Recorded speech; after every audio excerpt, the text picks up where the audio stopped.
There are painful truths about life that most people would rather avoid. Truths that, once you see them, will burn away the illusions you've built around yourself.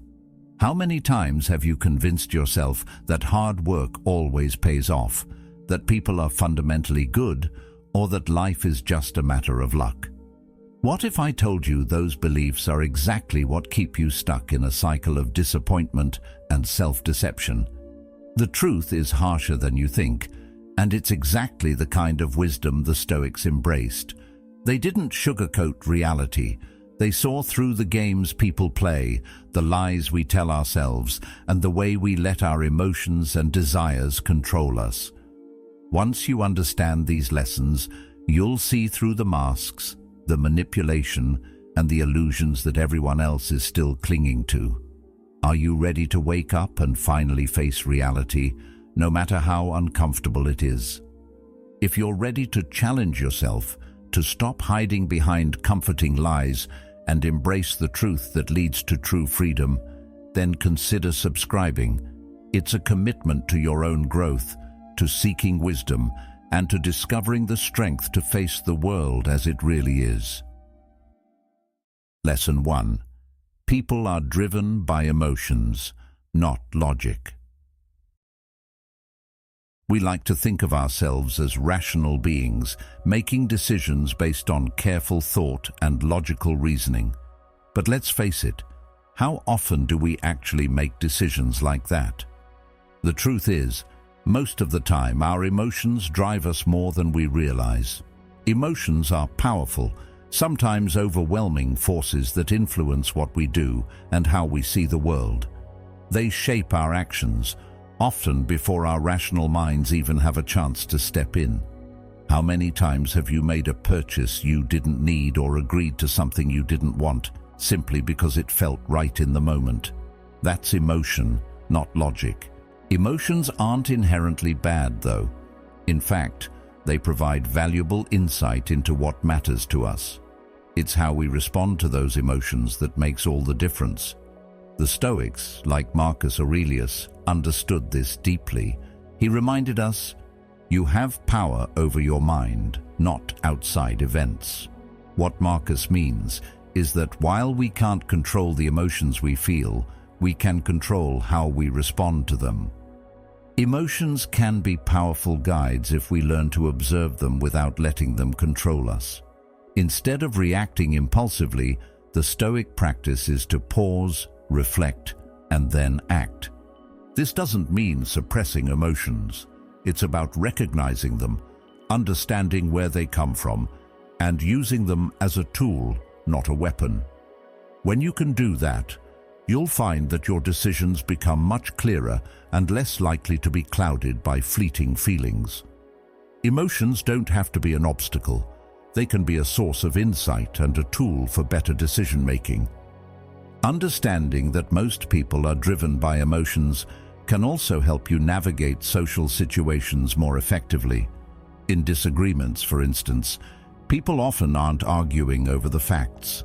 They're defending their pride or their ego. Once you see this pattern, you stop wasting energy trying to win the logical debate and instead focus on understanding the emotional drivers at play. The key is to develop the pause, the space between feeling and reacting. That moment gives you the opportunity to choose a response that aligns with your true values, not just a reaction to a passing emotion. It's this kind of emotional awareness that separates those who live on autopilot from those who live with intention. When you can master this, you won't just understand others more clearly, you'll understand yourself better too. Lesson 2. Everyone acts in their own self-interest. How many times have you been surprised when someone you thought was being kind or selfless turned out to have their own agenda? Maybe a friend offered you help, but later you realized they were just trying to win your favor or get something in return. It's easy to feel disappointed, thinking that people should act out of pure goodwill. But here's the truth. Everyone acts in their own self-interest, whether consciously or not. This isn't a criticism of humanity. It's just how we're wired. We all act based on what benefits us, even if that benefit isn't immediately obvious. Take a step back and think about it. Every action we take, every decision we make, is in some way motivated by our own interests, whether it's the desire for approval, personal gain, or even just peace of mind. It's not inherently wrong to act out of self-interest, but recognizing it allows you to better understand people and predict their behavior. A simple example of this is when someone offers you advice or help. On the surface, it may seem like a generous gesture, but often there's something more going on. Maybe they're hoping to gain your trust for a future favor, or they're seeking recognition for their kindness. It doesn't make them a bad person. It's just human nature. This doesn't mean you should approach life with distrust or cynicism. Far from it. It simply means you should learn to see things for what they truly are. Understanding self-interest doesn't turn you into a pessimist. It makes you a realist. You'll stop expecting people to act against their nature, and you'll start recognizing opportunities to align your interests with theirs. This makes interactions smoother and more productive, as you're no longer trying to change people, but rather learning how to work with them. Carl Jung said, "Everything that irritates us about others can lead us to an understanding of ourselves." This is a powerful idea because it reminds us that recognizing the self-interest of others can teach us about our own desires and motivations. When we accept that people act based on their interests, we gain insight into our own behaviors. We begin to see where we might be motivated by self-interest as well, and that self-awareness is the first step toward personal growth. The danger comes when we expect others to act selflessly without understanding their motivations. Once you accept that everyone is driven by their own needs and desires, you can make smarter decisions, manage expectations, and build better, more honest relationships. It's not about exploiting others for your own benefit. It's about understanding the game people are playing and finding ways to play it to your advantage while remaining true to your own values.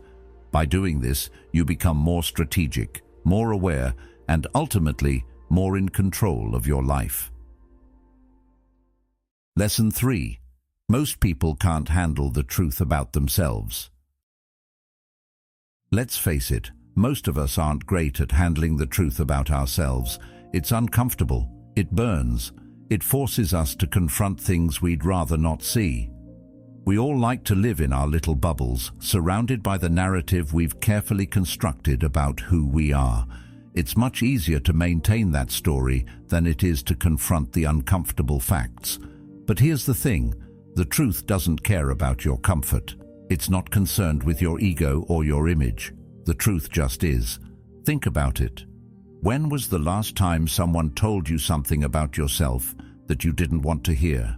Maybe it was a critique from a friend or a colleague.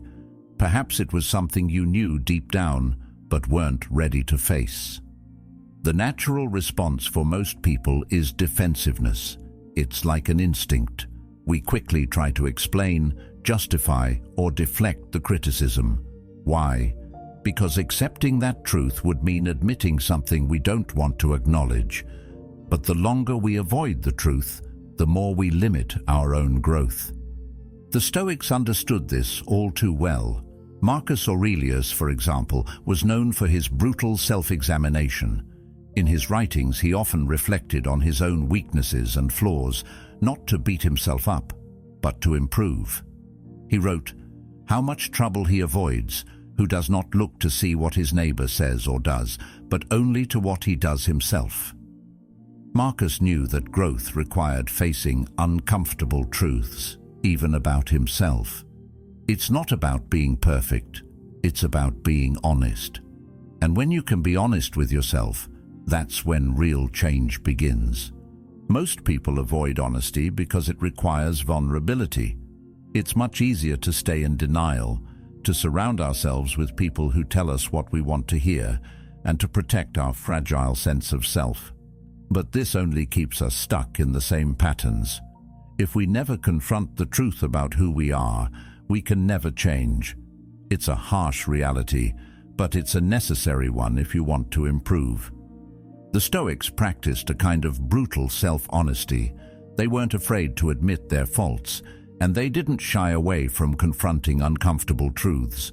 They understood that without this self-awareness, they couldn't truly live according to their values or grow into the best versions of themselves.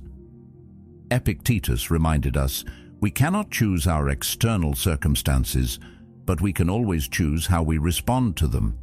In the same way, we can't always control what others say about us, but we can control how we respond to the truth about ourselves. Do we face it and grow, or do we run from it and remain stuck? When you stop running from the truth, you stop being a prisoner of your own illusions. You take back control of your life. And that's where the real power lies. It's not in being perfect, it's in being honest, vulnerable, and willing to change. Only then can you truly become the person you were meant to be. Lesson 4. Success will make some people hate you. Here's a bitter truth. As you start to rise, some people will begin to resent you. It's not because you've done anything wrong, but because your success forces them to confront their own inadequacies. It's like a mirror that reflects their lack of progress, and not everyone can handle seeing that.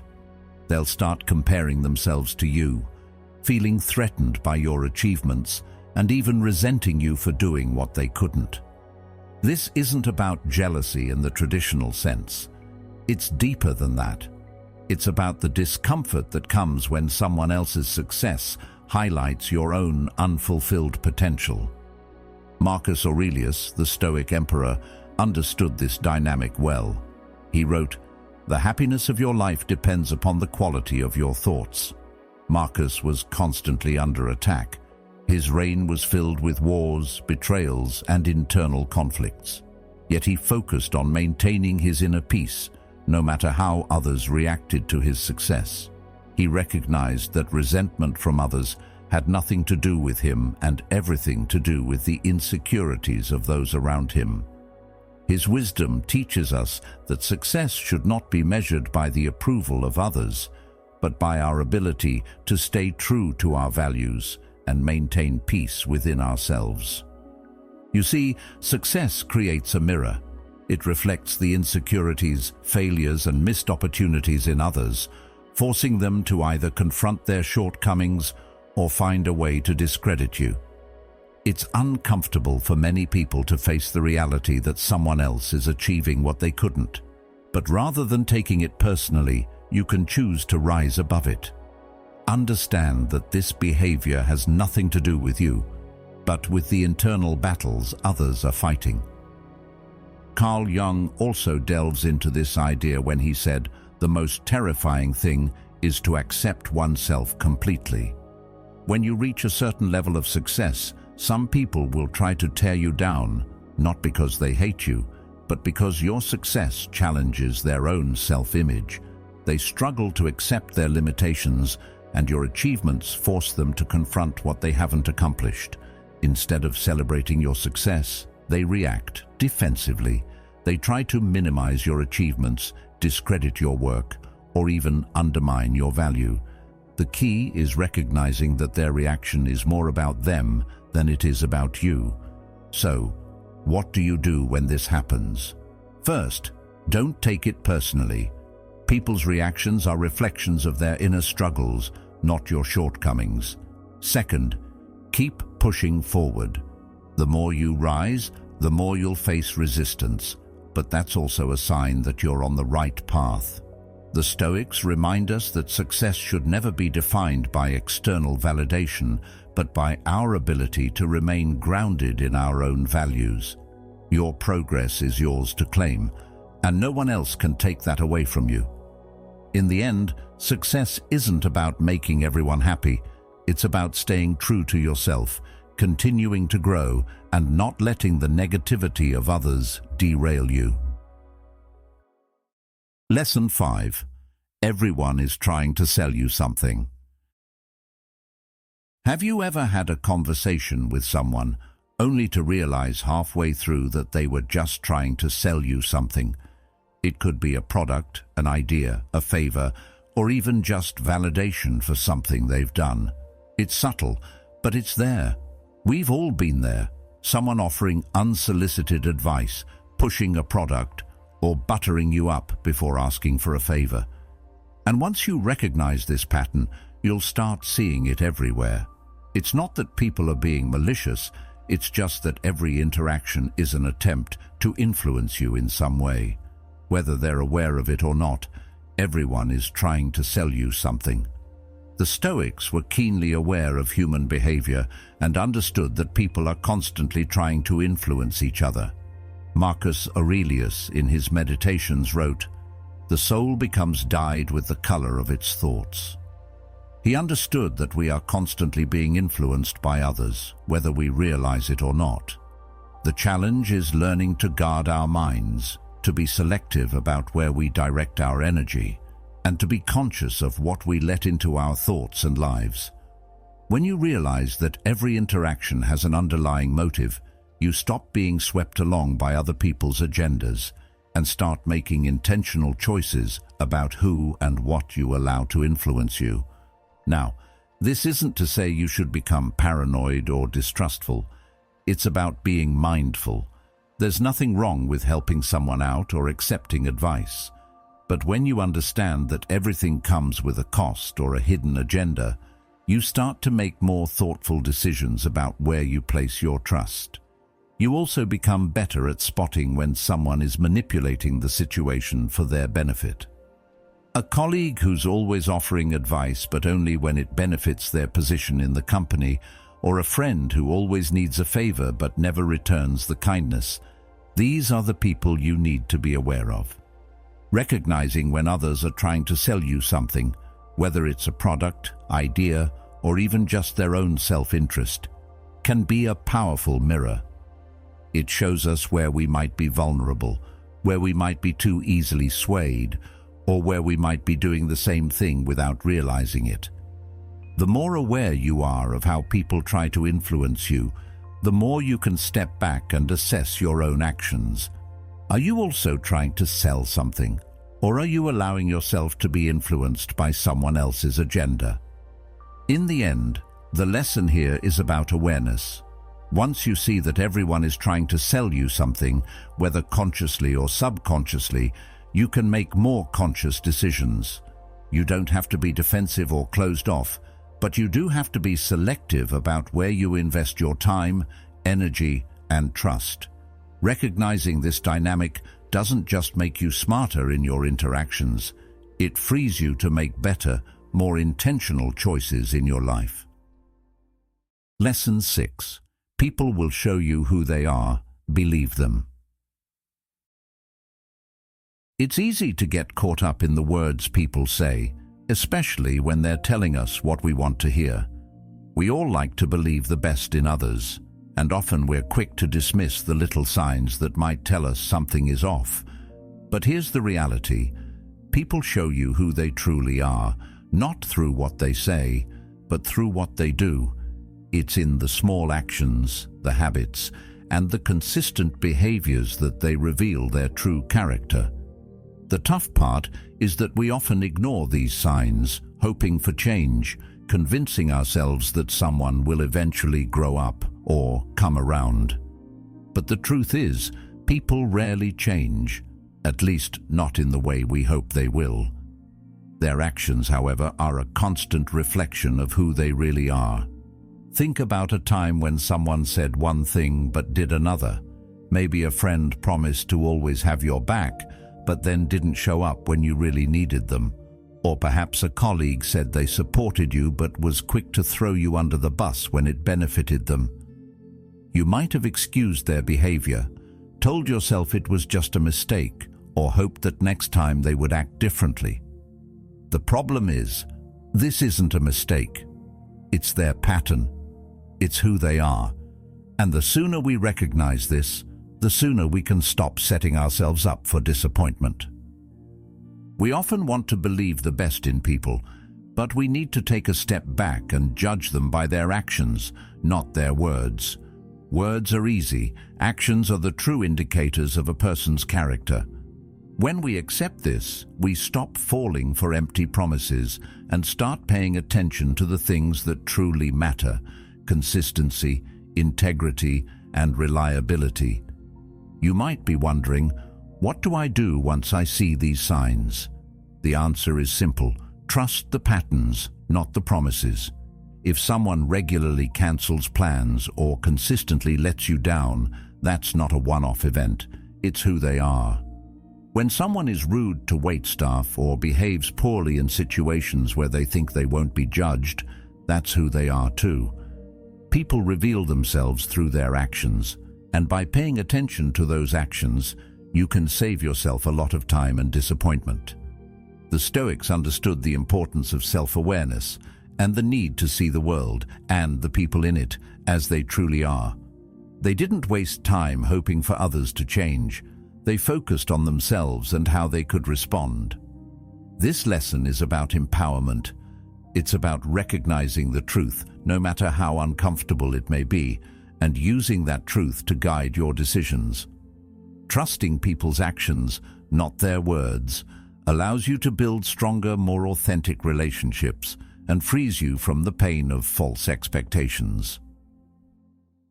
Lesson 7. Comfort is the enemy of growth. It's natural to want comfort. We all seek it, right? After a long day, the idea of relaxing on the couch, zoning out to a movie, or enjoying a warm meal sounds like the ultimate reward. But here's the hard truth: comfort is the enemy of growth. The moment you settle into what's easy, you stop growing. You stop challenging yourself. And in that stillness, your intellect, your emotions, and even your spirit begin to stagnate. We tend to think of comfort as a safe haven, a place to rest and recharge. But in reality, it's a trap. Comfort zones, no matter how cozy, limit your potential. When was the last time you pushed yourself, really challenged your limits, not just physically, but mentally or emotionally? It's easy to coast through life, avoiding discomfort, staying within familiar boundaries. But growth only happens when you stretch beyond what's familiar, when you embrace discomfort and face challenges head-on. It's in those difficult moments, when you're uncertain or struggling, that true growth begins to unfold. Growth requires discomfort. It requires pushing through the resistance that tells you to stay put, to stay safe. And though it may feel uncomfortable at first, that's exactly where the magic happens. The Stoics knew this well. Marcus Aurelius often reflected on how one should live with purpose, even in the face of hardship. He wrote, "At dawn, when you have trouble getting out of bed, tell yourself, I have to go to work as a human being." This simple thought highlights the Stoic idea that we are meant to embrace the challenges of life, not avoid them. Even when it feels hard, even when it's tempting to stay comfortable, we must push ourselves to grow, to fulfill our purpose. For Marcus, growth wasn't just about achieving external success. It was about developing internal strength, and that strength only comes when we confront life's discomforts head-on. Think about it. Every time you step out of your comfort zone, you're building resilience, sharpening your skills, and strengthening your character. When you push through resistance, you become stronger, both mentally and emotionally. The problem comes when we settle into comfort and avoid the hard stuff. It's easy to stay in a job that doesn't challenge you, to remain in a relationship that's stagnant, or to keep taking the easy road. But doing so keeps you small. It keeps you from evolving into the person you're truly capable of becoming. Embracing discomfort doesn't mean seeking out hardship for the sake of it. It means seeking out opportunities for growth, even when they push you to your limits. Whether it's tackling a new project at work, facing a difficult conversation with a loved one, or trying something completely new, those moments of discomfort are the very things that shape you into a better, stronger person. You'll look back and realize that every challenge you faced was an essential part of your growth. In the end, the greatest growth happens when you step outside of your comfort zone. That's where the true magic lies, when you're willing to embrace discomfort and face the unknown. It's tough at first, but with each step, you become more resilient, more capable, and more in tune with your own potential.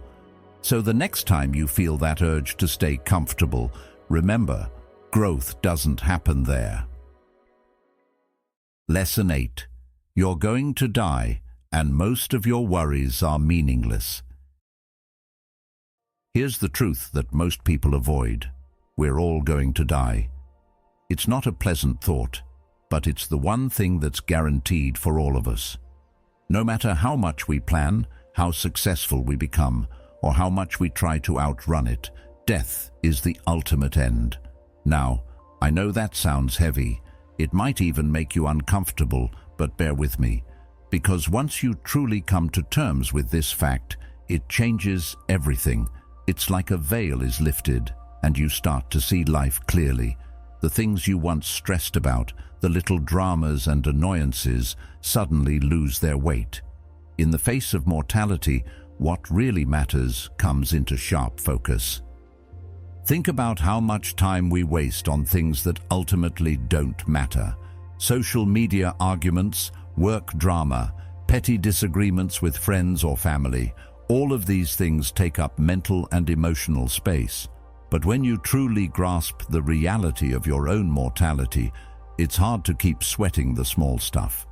You start to realize that most of the things we get upset about are fleeting and insignificant in the grand scheme of life.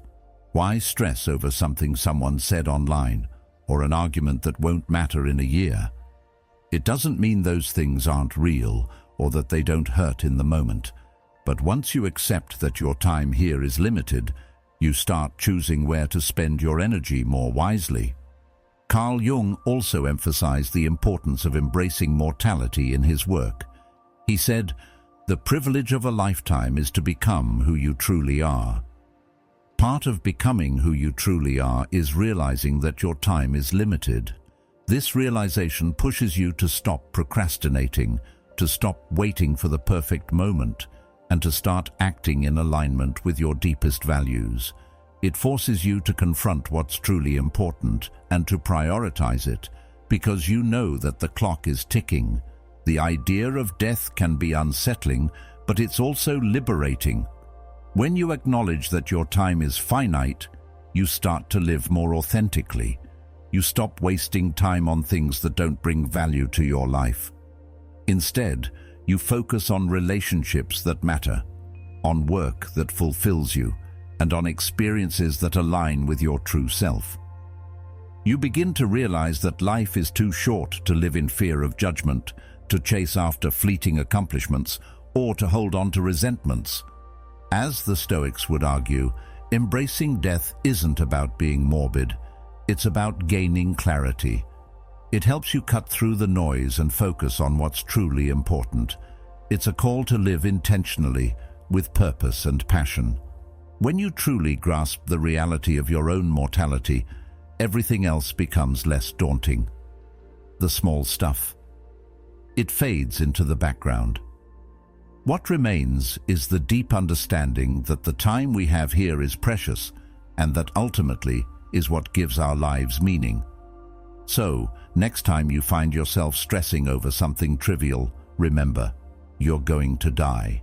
And that, in itself, is the greatest reminder to live fully right now.